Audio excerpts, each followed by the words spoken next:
ప్రభుత్వ పథకాల అమలుకు పారదర్శకంగా అర్హులను ఎంపిక చేస్తున్నామని ఖమ్మం కలెక్టర్ ముజామిల్ ఖాన్ అన్నారు. ఖమ్మం రూరల్ మండలం గోళ్లపాడు గ్రామం, ఖమ్మం నగరం 6వ డివిజన్లో 4 నూతన పథకాల అమలుపై నిర్వహించిన గ్రామ వార్డు సభల్లో పాల్గొన్నారు.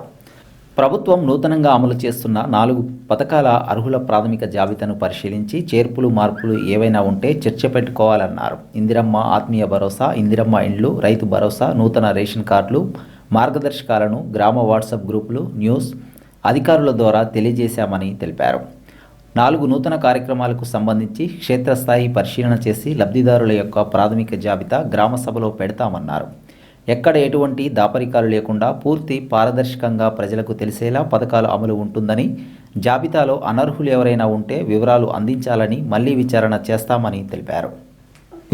విచారణ మళ్ళీ చేయిస్తాం. దానికి ఒక జాబితా మీకు అక్కడ రిజిస్టర్ పెట్టడం జరిగిందండి. స్కీమ్ వారీగా 4 టేబుల్స్ ఉన్నాయి, 4 రిజిస్టర్లు పెట్టడం జరిగింది. రిజిస్టర్లో ఒక్క రిజిస్టర్లో మేము తప్పుగా చేరిన వాళ్ళపై మీ ఆరోపణలు అది ఖచ్చితమా కాదా తర్వాత చూస్తాం, కానీ ఎంక్వైరీ అయితే ఒకసారి పెట్టుకుంటాం. అదేమన్నా తేలితే జాబితా నుంచి తీయడం కూడా జరుగుతుంది. అనర్హుల్ని లిస్టులో రాకుండా చూసుకునే బాధ్యత అధికారులది. అలాగే అర్హులు అందరూ జాబితాలో ఉండాలని మా గట్టాలు. అర్హులు ఒక్కరిని కూడా మేము వెంట ఉండే పరిస్థితి అసలే ఉండకూడదు. అర్హులు కూడా ఎవరైనా మిస్ అయితే 2 రకాలుగా మీ అప్లికేషన్ ఇప్పుడు కూడా మేము తీసుకోవడం జరుగుతుంది.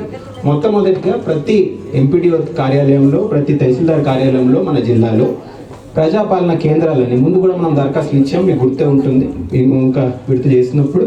అలాగే మీరు దరఖాస్తులు ఇప్పుడు కానీ ఇవ్వచ్చు. తెల్ల కాగితం పైన మీ పేరు, మీ ఆధార్ నంబర్, ఏ స్కీమ్లో మీరు చేరాలనుకుంటున్నారో దాని గురించి రాసి ఒక తెల్ల కాగితం ఇచ్చిన మళ్ళీ ఎంక్వైరీకి మనం మళ్ళీ తహసీల్దార్ కార్యాలయాలకి, ఎంపీడీఓ కార్యాలయాలకి ఎప్పుడన్నా కానీ మీరు ఇప్పుడు గ్రామ సభకు వచ్చారు, ఇక్కడ దరఖాస్తు ఇస్తారు వెళ్తారంటే సంతోషంగా వెళ్ళండి. పని ఉంది, చాలా తొందరగా నేను బయటకు వెళ్ళాలి, నాకు సమయం లేదనుకుంటే ఆఫీస్కి వెళ్ళి ఇవ్వండి. అక్కడ కూడా మేము దరఖాస్తు తీసుకోవడం జరుగుతుంది.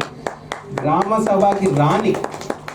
సభకి రాని మిత్రులు ఎవరు ఉన్నా కానీ వాళ్ళని కూడా వెళ్ళి అక్కడ దరఖాస్తు ఇవ్వండి.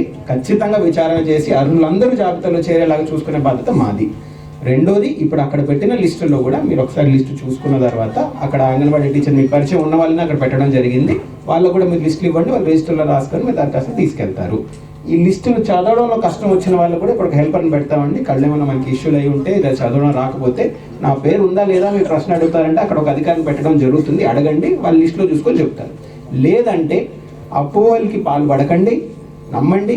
ఖచ్చితంగా ఇది ప్రాథమిక జాబితా. ఇంత పెద్ద కార్యక్రమం పెట్టుకున్నప్పుడు ఖచ్చితంగా ఏదో ఒక జాబితాను తీసుకొని మీ ముందు రావాలి కదా. ఇదే ఫైనల్ అని అసలే అనుకోకండి, సరేనా? ఇంకొకసారి ఎంక్వైరీ జరుగుతుంది. మీ ముందు పెట్టి చేస్తే, సమన్వయం పెట్టి చేస్తే, మీ అభిప్రాయాలు కూడా తీసుకుంటే ఒక చక్కటి జాబితా మేము చేయగలం అనే నమ్మకంతో గ్రామ సభ పెట్టుకోవడం జరుగుతుంది. మరొకసారి ఇంత సమయం ఇచ్చి గ్రామ సభకు అటెండ్ అయిన ఊరు వాసులందరికీ, ఊరు ప్రజలందరికీ ప్రత్యేకంగా జిల్లా కలెక్టర్గా నేను